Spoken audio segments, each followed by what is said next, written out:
Firstly, thank you very much, Lauren. You've given us a wonderful prelude, and we've been talking along very similar lines, and we were nodding sagely along to the lot of so I'm Alice Doherty, and this is my colleague, Pervez, and we are staff teaching on the distance learning programme in psychology at the University of Nottingham.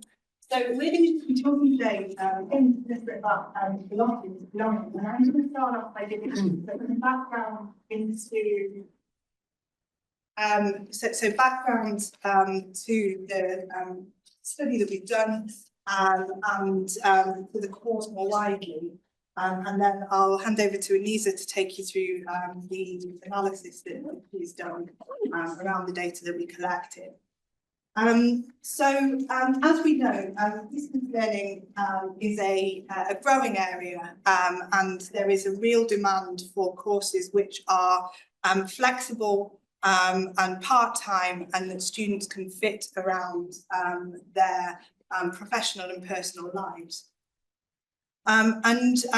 Belonging, I think, it's not just necessarily a social facet, but it is really important in terms of students' ongoing progression and success, and it impacts a range of different areas, including engagement, achievement, and also retention.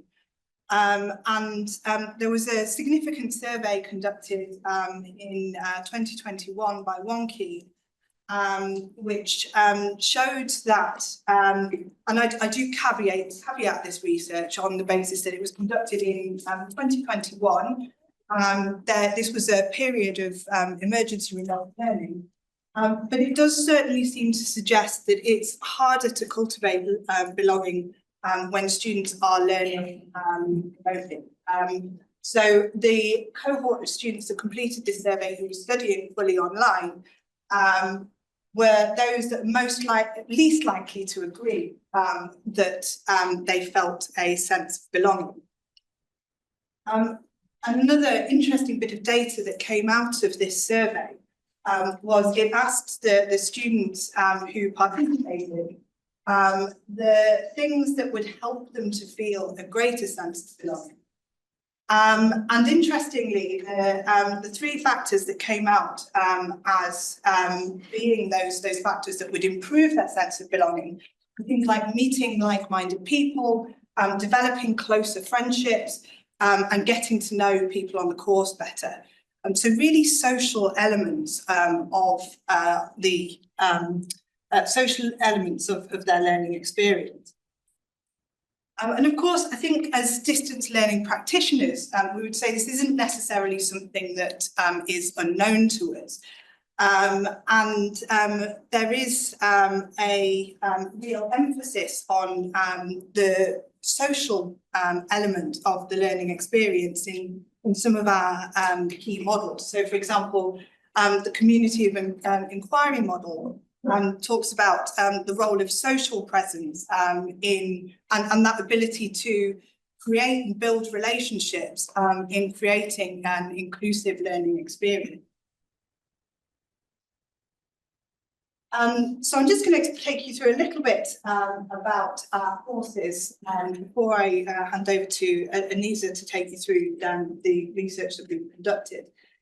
So our programme is a master's conversion in psychology. So students complete this programme in order to gain chartered membership of the, not chartered membership, graduate basis the chartered membership of the British Psychological Society.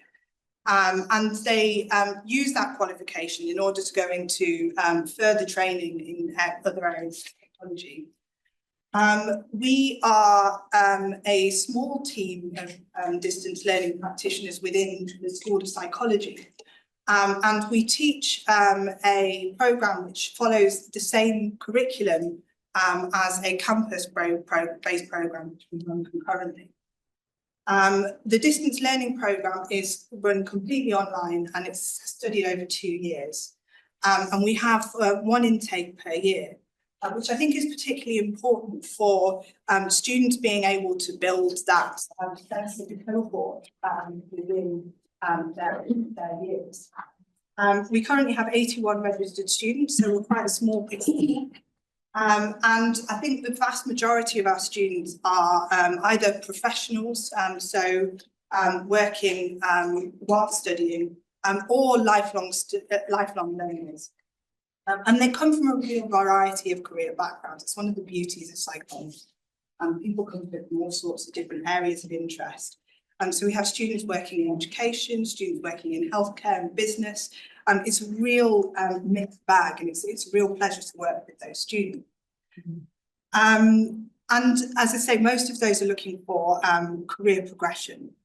So they might be looking to progress within their current field or move into a new field. And the data we're talking about today is from a study that we conducted in 2023. So this was during the second year that we'd run the programme. And we collected this data as part of a project that we used in order to review and update our student induction.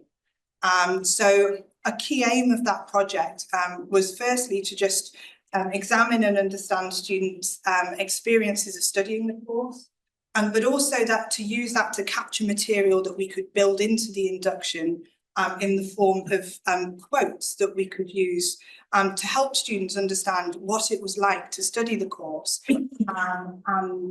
So essentially students telling other students what the course would be like. And we wanted to understand how distance learning students navigated their academic journey and how they balanced some of the competing areas that they have for studying.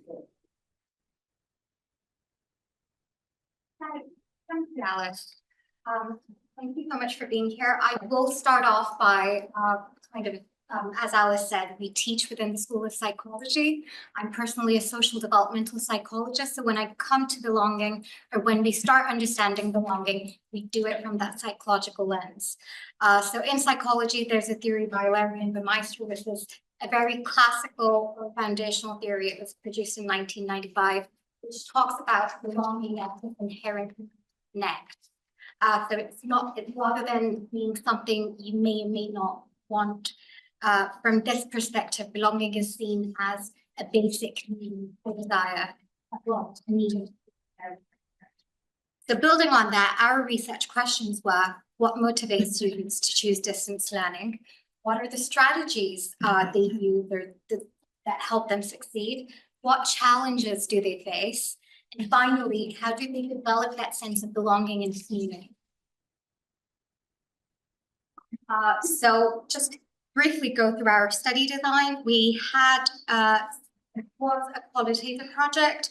We had 10, 6 were from the first year of the course and 4 were from the second year. The participants were recruited via email and Moodle announcements and tried to capture a diverse sample representing the different career stages that the students were at. So we had, for example, we had project managers, we had a medical doctor, people working in the NHS, so a very wide range of people coming to this. We collected the data using focus groups because we did want to kind of keep the conversations as natural as possible. So 3 to 4 students per group. These were 1-hour sessions over Microsoft Teams. The discussions focused around why did they, what was their motivation for the program, for joining the program, their success strategies, challenges they faced uniquely as distance learners in a conversion program, and their sense of community. We use reflexive thematic analysis to code the data that we had. We established a coding framework and then identified key themes and kind of the key experiences of our participants. So we had 6 key findings. These were motivation and expectations, learning experience, challenges such as isolation, workload, technical barriers, benefits, so flexibility, affordability, directed learning, success and support, time management, faculty and peer support, and finally, a sense of community, which was online engagement and university communication. Because we're on a time, I say we're on a time crunch for 20 minutes, but due to the limited time we do have, we will go through 3 of these in more detail, but we're very happy to talk to you if you want to know about other things. So the first kind of theme that we really want to discuss is the theme of challenges of being a distance learner. There were 3 key things that came to the forefront. The first was isolation and lack of in-person interaction. There are limited opportunities for peers and faculty connections, not just because these individuals most often were working, but there are time zone differences as well. And all of these things kind of overlap. And I think the real difficulty is that it's not just one challenge, it's rather a series of challenges happening together. Absence of informal social exchanges. We loved your discussion of, having LinkedIn or WhatsApp groups. Unfortunately, we do not recommend WhatsApp groups because of GDPR. That is something that students must decide on their own. If they do wish to kind of share their personal information with one another, we can't be a part or parcel of that decision-making process. The other issues that we really noticed that students were having were technological barriers. So there were students who had never used Moodle before, or students who had unreliable internet, or there were software glitches, or just general platform difficulties. And particularly students in a low-tech environment struggled to keep up. So there was, a quote from one of our participants was, sometimes it feels like half the class is just troubleshooting tech issues. And as practitioners, we face this too when we're teaching or even presenting. So for students, this is a bit exasperated because a lot of distance learning students, especially on our program, were returning to education. So they are now engaging with a lot of platforms and software that they may previously have not done so in their higher education. The final was balancing those multiple commitments. Juggling your academic activities, your work, your caregiving, or family responsibilities. And the students did tend to feel a sense of burnout or overwhelm, at least. And I guess the one thing is when you do start a program, you don't clearly understand the workload expectations. It is something that you fit into as you go. Because one of things such as the framework the Open University has is students can pick and choose modules. Ours is kind of, we have a set topic and the students go through all the modules as is. They felt like juggling between work and family, it was just a bit much. But they persevered. The second theme we'd really like to discuss is success and support. So firstly, what does define success for a distance learning student? Academic achievement was the most obvious, which is high grades and mastery of content, but there was also this desire for personal growth. So intellectual curiosity, self-betterment, and then career progression.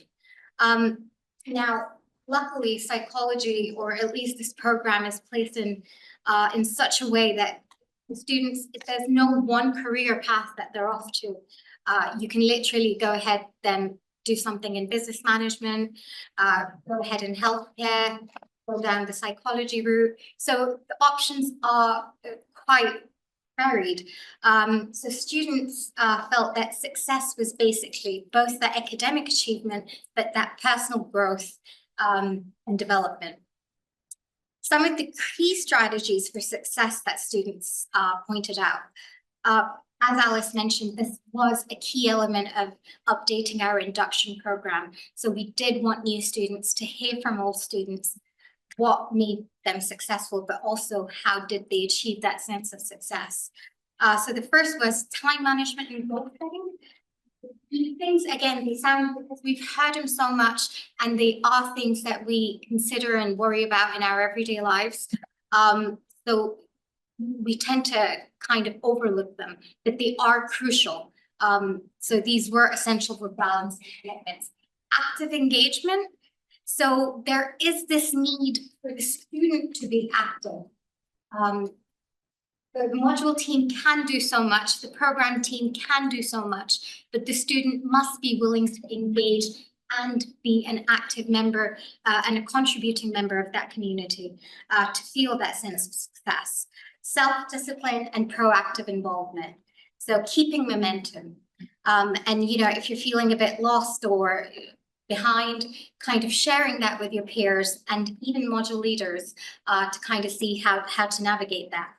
So active participation in seeking help, key strategies. Going on with the theme of success and support, the role of support systems. So there's faculty support, which is timely feedback, personalized guidance. Sometimes students need one-on-one sessions. So that's the kind of support that students consider to be a part of their success. Peer interaction, online discussion groups, group projects, shared learning.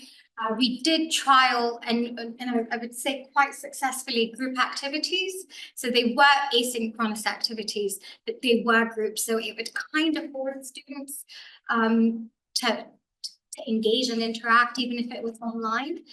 It wasn't without its problem, and I must say it's not, you know, sometimes students were like, I really want to engage and nobody else is engaging. So it's kind of finding the right balance there. Institutional resources, so digital libraries, recorded lectures, accessible platforms. Our school has particularly worked quite hard on accessibility over these past couple of years. Especially with recorded lectures, we're very much using AI software to generate accurate or as accurate as can be subtitle words get my mind. So it's kind of providing that support, because when students do come from a wide range of places, they need language might even be a barrier. Accents might be a barrier. Sometimes the way you speak can be a barrier. Like I know I do sometimes tend to speak really fast. That can, you know, hinder understanding. Finally, the impact of induction. They said it was, it led to a more smoother transition. So early orientation on the course structure and setting expectations and getting to know what they should be doing, what they are doing, what they can be expected to do along the way, helped students a lot, identifying gaps. So there was that, to be successful, students felt that they did need better guidance on time management and online learning strategies. One thing I always tell my students is, when you are doing a course, it's not just about how much you're learning. It really is how strategically are you learning to be successful. And I think that's where module leaders and staff members need to support students in understanding what do we mean by successful strategies. Moving on to our last theme, which is the sense of community. So why does community matter? Our students felt community was key to motivation, academic success, and emotional well-being. They felt less isolated and alone. So the stronger the sense of belonging was, the higher engagement and satisfaction appeared to be. Again, these are qualitative findings, so we're not presenting a causal relationship here. But this is what general sense we got from our participants. How students build relationships. Relationships are a key integral part of developing a sense of belonging, whether it's peer-to-peer relationships or tutor-to-student relationships. It's really key to work on the strategies of those. So there were formal avenues such as group projects, discussion forums, peer support. As Alice said, being the program lead, Alice did kind of come up with a number of I would say events, due to lack of another word, where students got to engage and talk to peers from the year before and kind of hear how their journey had been and what had worked for them. Again, it's not a one size fits all, but sometimes just that one bit of advice can help us go a little bit more forward. Informal connections. So students did form some virtual study groups. They had social media interaction like WhatsApp and everything, but again, we did create a coffee space on Teams.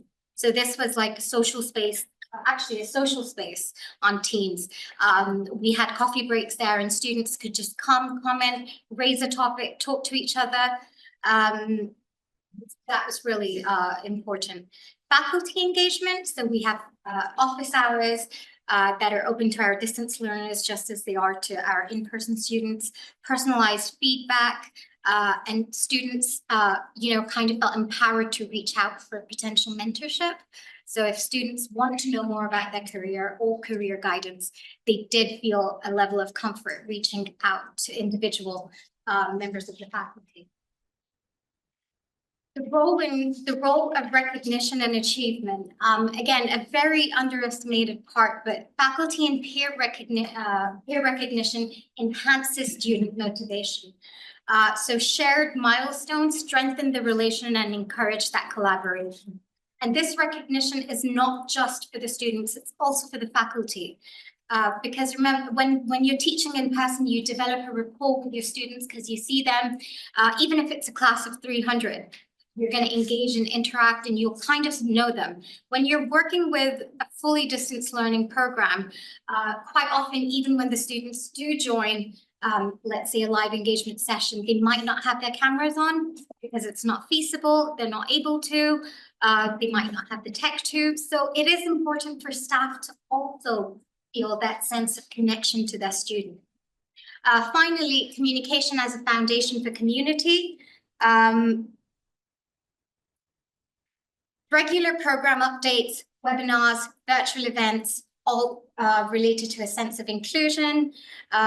So Alice, as the program lead, sends out a weekly or bi-weekly program update, which gives the students a whole review of everything that's new that week or everything that's happening. Timely and clear communication. It reduces uncertainty. So for example, one of the key concerns our students often have is around the timetable. Now that is out of our hands, and rather than being like, oh, it will come out, we do we're upfront with our students and let them know exams are timetabled centrally. So we by the university. So it's something that we do not have control over yet. We do kind of share the exam period with them to give them a sense of, well, lessen their anxieties. The support systems developed for distance learners, and these are things that we did within our program. So we created a bespoke distance learning induction, in which one of the key things we did was set expectations early and clearly. Within the School of Psychology, we had careers and working experience weeks and initiatives. We made sure that distance learners had access to the things that in-person learners were given access to. Postgraduate academic guides and peer mentoring.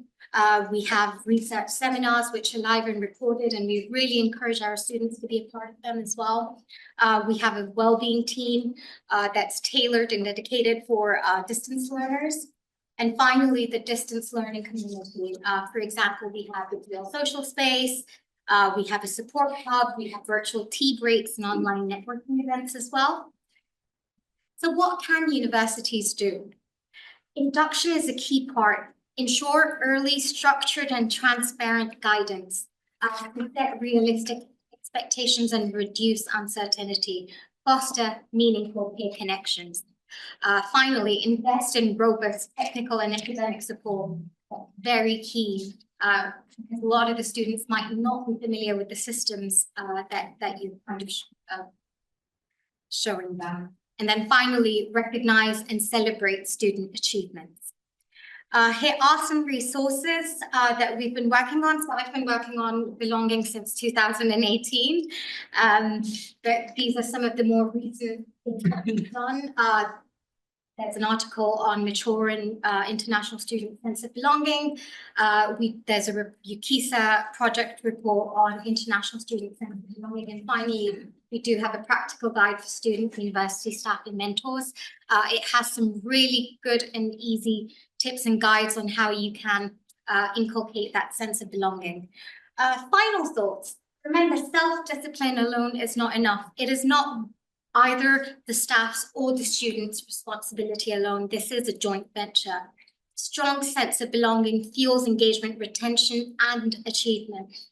And findings will inform, hopefully, future policy and student support strategies. So